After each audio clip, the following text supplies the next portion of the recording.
And on that point about being first, I mean, what advice would you have as a culture within New Zealand, but also what advice would you have to entrepreneurs in terms of cultivating that willingness or that courage or whatever those ingredients are to go be first on something?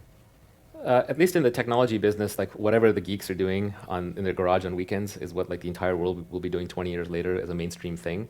So you sort of have to have a culture of tinkering, experimentation, following intellectual curiosity. For example, all of the weird things that you guys do in terms of environmental conversation, recycling, composting, all the strange little technologies that seem idiosyncratic, you can see how those will eventually, the ones that work, will be transported out to the whole world.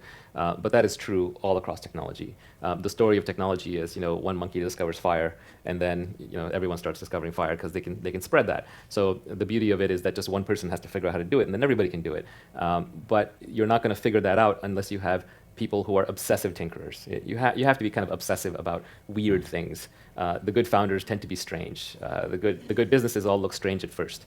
It's only in hindsight that they become accepted asset classes. So, for example, when Microsoft was first funded before their IPO, back then people didn't used to invest in pure software companies. Venture investors thought that you can only make money in hardware. What, you're just selling bits? You can't do that. People can just copy that. There's no money in bits.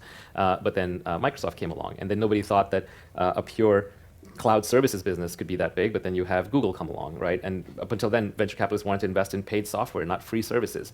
Or it was a media company like Yahoo. You can make analogies to media to make money. When Uber came along, a lot of VCs passed because the belief was we don't invest in atoms, we only invest in bits. We don't invest in moving physical people around. That's not what venture capital does. That's private equity. So every great business just looks weird at first. It breaks the paradigm in some way. But every terrible business also looks weird at first, right? This is true in humans too. Like to the average person, a genius is indistinguishable from a mad person, or very close to it. But it's there's 1,000 of them, and 999 are crazy, and one is a genius. And the art isn't picking out who that person is, or the environment picks that person out, stand out eventually. And actually, many of those so-called mad people aren't actually mad; they're just mistimed genius, right? So it's just the nature of the beast that you're going to have to figure out where the needle is in the haystack, and that's just a process of constant experimentation. So a lot of times you look at Silicon Valley and they say, oh, it's so wasteful. Why do you have 1,000 incubators? You only need one Y Combinator. Why do you have so many investors? You just need a few. Why do you have so many companies? Most of these companies are doing useless things. There's no way to tell which ones are useful or useless until you run the race. It's actually where the horse track, right? It's like, why do we have horse races to figure out who the winning horse is? Why don't we just pick the winning horse and say, that's the winning horse, that's it. Only this one's going to go around the track, right? Well, you have to run the race to see who the winning horse is, and you have to do it over and over and over again.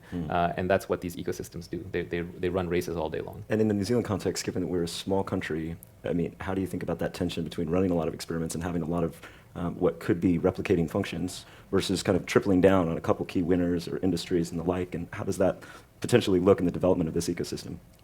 Yeah, it's a tough one. It's like, as an individual, if all you do is trend chase, you will go insane, right? Like, oh, AI is hot, I better go brush up in AI. Well, by the time you get good at AI, it'll have moved on to autonomous vehicles. So I think you're much better off following your genuine intellectual curiosity rather than chasing whatever is hot right now. The equivalent for a nation is whatever it is that you're naturally good at doing and have both geographic and cultural and educational advantages in doing, which somehow aligns on the world stage. And I don't know enough about New Zealand to say what that is, but you mentioned to me in one of our conversations, for example, that Wellington has a lot of content creation, design, art, production capabilities. So, for example, if that was a nationwide strength, you could see, okay, maybe we should be looking at VR and AR kind of industries. The crypto stuff we talked about, you can combine regulatory arbitrage with we're in 3 hours from the Pacific West Coast in the United States, so we have a time zone advantage, and it's English speaking and rule of law and non-corrupt and all that, and gateway to Asia Pacific Rim, but still from a Western host. So I think there's multiple places to play in. I don't know if it's a top-down decision. I think maybe it's just a combination of let's have some friendly immigration policies for innovators combined with some friendly regulatory policy for experimenters, and you just kind of see what bubbles up. There's nobody sitting around Silicon Valley saying what the next big trend is or deciding what it is. What they rather are is it's just a good place for the witch's brew of entrepreneurship to come together. You just import as much technical talent as you can, and you sort of get out of the way.